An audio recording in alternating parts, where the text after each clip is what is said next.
உலக தமிழர்களின் உள்ளங்களின் உயிர் தோழன் நமது சுதேசி முரசு. உசிலம்பட்டி எம்எல்ஏ பி ஐயப்பன் அலுவலகம் பூட்டியே கிடப்பதால் பொதுமக்கள் அவதியுற்று வருவதாகவும் எம்எல்ஏ எங்கு சென்றார் என தெரியவில்லை என குற்றச்சாட்டு எழுந்துள்ளது. மதுரை மாவட்டம் உசிலம்பட்டி சட்டமன்ற தொகுதி உறுப்பினராக ஓபிஎஸ் ஆதரவாளரான பி ஐயப்பன் செயல்பட்டு வருகிறார். இவரது சட்டமன்ற உறுப்பினர் அலுவலகம் உசிலம்பட்டியின் மையப்பகுதியான சந்தை பகுதியில் அமைந்துள்ளது. இந்நிலையில் கடந்த நாடாளுமன்ற தேர்தலுக்கு முன்பிருந்தே இந்த அலுவலகத்திற்கு உசிலம்பட்டி எம்எல்ஏ ஐயப்பன் வருவதில்லை எனவும் சுமார் 8 மாதங்களுக்கும் மேலாக பூட்டியே கிடக்கும் இந்த அலுவலகம் சமூக விரோதிகளின் கூடாரமாக மாறி வருவதாக கூறப்படுகிறது.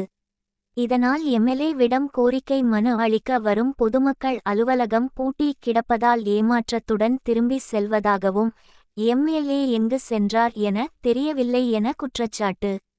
எம்எல்ஏ அலுவலகம் வரும் சாலை, பல்வேறு அரசு அலுவலகங்கள் நிறைந்த சந்தை பகுதி சுகாதாரமின்றி காணப்படுவதாகவும் காய்கறிகளை விற்க வரும் விவசாயிகள் நோய்களை வாங்கி செல்வதாகவும் அவரது அலுவலகம் உள்ள பகுதியில் உள்ள மக்களின் கோரிக்கைகளை எம்எல்ஏ செயல்படுத்தவில்லை என குற்றச்சாட்டு எழுந்துள்ளது. இது குறித்து உசிலம்பட்டி எம்எல்ஏ ஐயப்பனிடம் கேட்டபோது எம்எல்ஏ அலுவலகம் சிதிலமடைந்த நிலையில் உள்ளதால் புதிய கட்டிடம் கட்டும் வரை தனது வீட்டில் அலுவலகம் அமைத்து மக்களிடம் மனுக்களை பெற்று வருவதாகவும் புதிய கட்டிடம் அமைந்தவுடன் சாலை உள்ளிட்ட அடிப்படை பணிகளை செய்து கொடுக்க நடவடிக்கை எடுக்கப்படும் என தெரிவித்தார். மேலும் தற்காலிகமாக வீட்டில் மனுக்களை பெற்று வந்தாலும் எம்எல்ஏ அலுவலகத்தில் எம்எல்ஏ தொடர்பு கொள்ள பதாதைகள் மூலம் அறிவிப்பு செய்திருந்தால் மக்கள் ஏமாற்றமடைய வாய்ப்பில்லை என்பதே அனைவரின் கருத்தாக உள்ளது. வருஷமாகவே சீர் செய்யாமல் இருக்காங்க. ரொம்ப மொழி பள்ளமாக இருக்குது, செகதியாக இருக்குது. அந்த பாதையில் வர மோசில் காய்கறிகள் கொண்டு வந்த பைக்கில் கொண்டு வர மக்கள் கீழே விழுந்து காயம்பட்டு தான் போகிறாங்க. அதுவும் உள்ளே அப்புறம் குப்பைகள் கூடங்களும் எல்லாமே வீசி போயிருக்கு, நாரடிச்சு போய் கிடக்கு.